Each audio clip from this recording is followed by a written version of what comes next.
Take that! An emergency ladder. There was an emergency ladder in the 4th floor robotics lab, and it was used that day after the explosion to help evacuate people. Ms. Blackwell herself used that ladder to escape down to the ground level. Recall that the launch pads were switched after the ladder was lowered.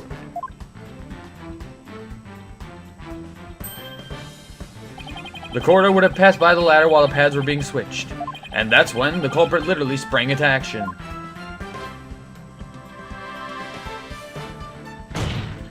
And leapt onto the ladder. What? Who would have imagined?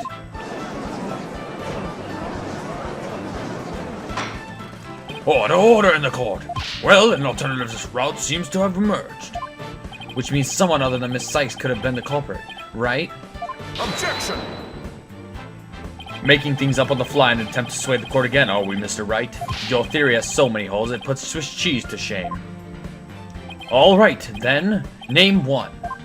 I have here detailed information about the Space Center. According to this, the distance between the museum corridor and the main building during movement is a full 20 feet. 20 feet? You're pulling my leg, right? In addition, the corridor is 3 floors from the ground, or roughly 50 feet. What's more, the culprit would be leaping to a precarious place, an unstable ladder. Human beings feel fear in dangerous situations. It's a basic survival instinct. An ordinary person would certainly hesitate before jumping.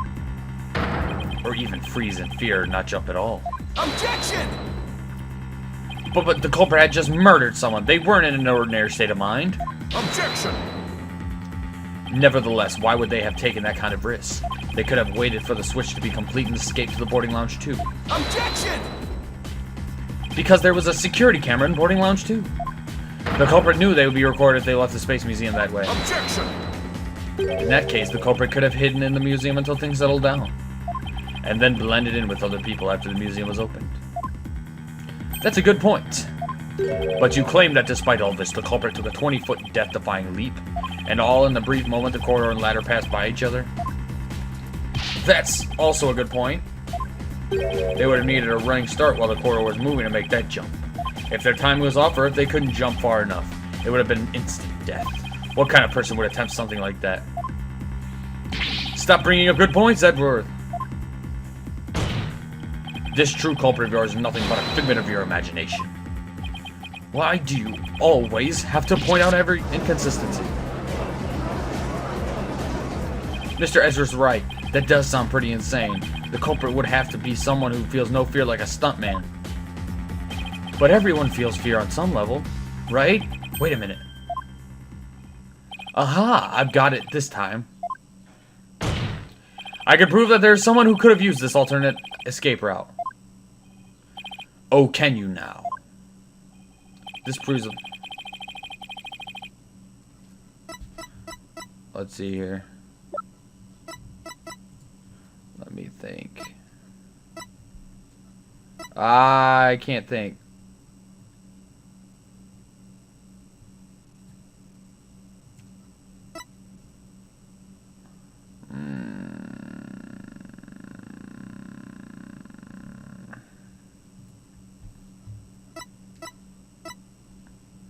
Okay, here we go.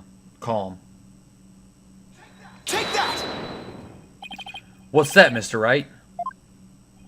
This is a certain person's very interesting psych profile. The subject doesn't experience feelings like normal people do. In other words, this person doesn't feel happiness, sadness, or fear. Doesn't feel fear? Right! You can't be serious. Without the constraint of fear. He could easily do what an ordinary person wouldn't dare. Just as you or I could do a broad jump on the ground without the slightest fear. This subject can make a 20-foot leap 50 feet up in the air. He could choose the extreme way of escaping without hesitation. So you're saying that to a person without fear, the alternative route would be quicker and eliminate the chance that they'd be spotted? That's definitely pretty extreme, Mr. Wright. But was there such a person that at the scene? Yes. The Phantom, that mysterious shadowy figure who keeps popping up. Oh dear! The Phantom. Again? I knew the Phantom was there behind the scenes of the Space Center bombing, but I wasn't sure if he was connected to the murder of Clay Terran as well. However, now it's all clear. The Phantom is the one who only bombed the Space Center, but also killed Mr. Terran. What? What?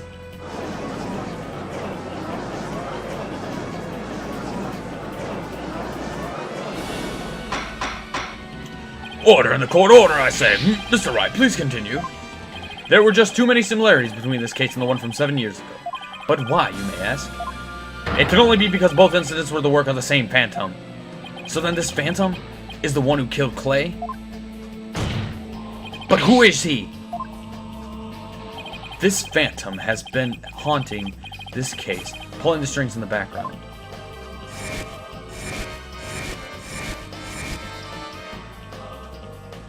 Who could this unidentified international spy be? Right, this escape route must have been a part of the Phantom's plan from the start, as it was tricking Director Cosmos into switching the launch pads. The bomb on the second floor was meant to make the elevator and stairs unusable. That's why he gave advance warning and planted the bombs where he did. Yes, I think you're right. But it doesn't explain this one last thing. So I lowered my emergency ladder like the detective leading the evacuation told me to. But it was such a pain. Why couldn't they have used the ladders in other rooms? The robotics lab wasn't the only room with an emergency ladder. But he couldn't have made it that leap unless he was certain which one it would be. So you mean, the Phantom must be someone who knew that particular ladder was going to be used? Who told Laura? That's right. Who could it be? Wait a minute. So I lowered my emergency ladder, like the detective leading the... Oh no. Oh no. Miss Blackwell lowered the ladder, after being told by the detective leading the... Ah! You've got to be kidding me! Did you figure it out, right? Do you know who the Phantom is? Yes, I do. Who is it? Who killed Clay? Dude, is it him? Is it this guy who I think it is?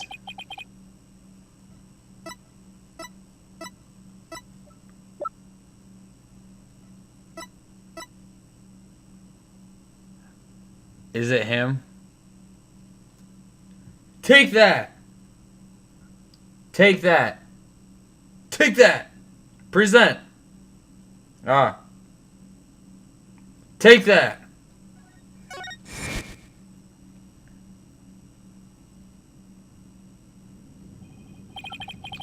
After the explosions... What is going on with this thing? A member of the staff crossed paths with a certain detective. I was on duty on the 4th floor. It was quite the madhouse, I tell you. As for the detective who was leading the evacuation from the 4th floor, he had a very specific objective in mind. So I lowered my emergency light like the detective leading the evacuation told me to. His objective was to secure his own escape route. We lowered an emergency ladder from a 4th floor window and escaped that way.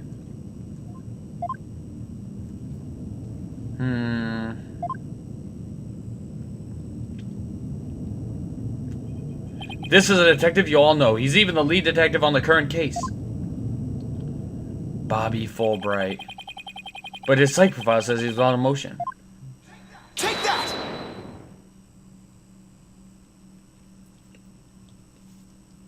He looks like a spy. What are you saying? You mean Detective Bobby Fulbright? Exactly. We were all taken in by his fake persona. Detective Fulbright's real identity is the Phantom.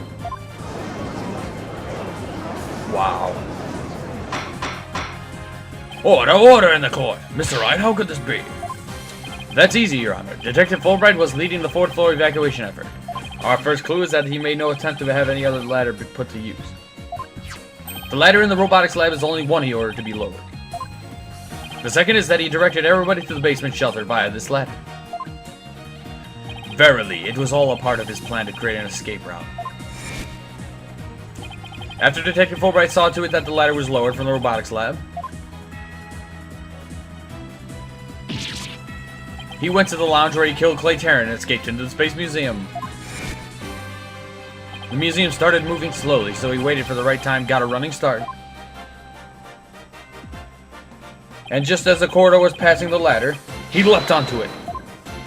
Grr, I don't believe it. That Adelapated detective did all that. Was it really him? I mean, all this time I thought... Sorry we didn't catch your name. My name is Bobby Fulbright, the heroic detective who defends our good citizens from evil. The champion of justice who comes running whenever you're in need. And my catchphrase, it's in justice we trust. Then, his concern for Simon was also all just one big act. I swore to reform Prosecutor Blackwell and make him a valued member of society again.